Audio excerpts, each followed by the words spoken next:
BNP নেতাদের সঙ্গে হেফাজত প্রতিনিধি দলের বৈঠক। পিনাকি ভট্টাচার্যের একটা ভিডিও দেখছিলাম। তিনি তার ভিডিও বার্তায় বলছিলেন যে হেফাজতে ইসলামের যখন আন্দোলন হয় বা হেফাজতের অনেক নেতাকর্মী মারা যায়, সেসব নেতাকর্মী মারা যেত না যদি বিএনপি সেই সময় তাদের পাশে থাকতো।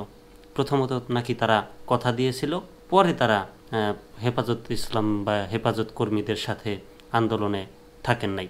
যদিও বেগম খালেদা জিয়া নাকি বাসা থেকে বের হচ্ছিলেন জামা কাপড় খাবার দাবার নিয়ে, যে তিনি তাদের সাথে অংশগ্রহণ করবেন, কিন্তু তার আশেপাশের নেতাকর্মীরা নাকি তাকে শাপলা চত্বরে যেতে বাধা দেয়। বিস্তারিত পড়ব যে আসলে আজকে আবার বিএনপি নেতাদের সঙ্গে তাদের কি বৈঠক হলো সেই বিষয়টা জানবো, আপনাদেরকেও জানাবো।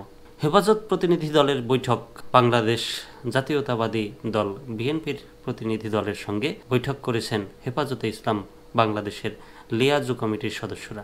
আজ শনিবার রাত 8টায় গুলশানস্থ বিএনপি চেয়ারপারসনের কার্যালয়ে এই বৈঠক অনুষ্ঠিত হয়।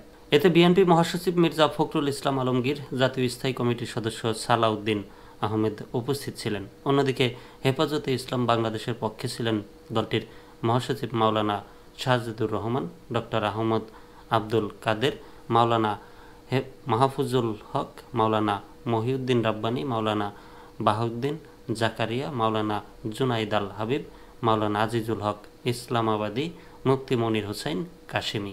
তেমন একটা বিস্তারিত নাই, হয়তোবা সামনে আরও বিস্তারিত আসবে, তখন আমি বিস্তারিত তুলে ধরব।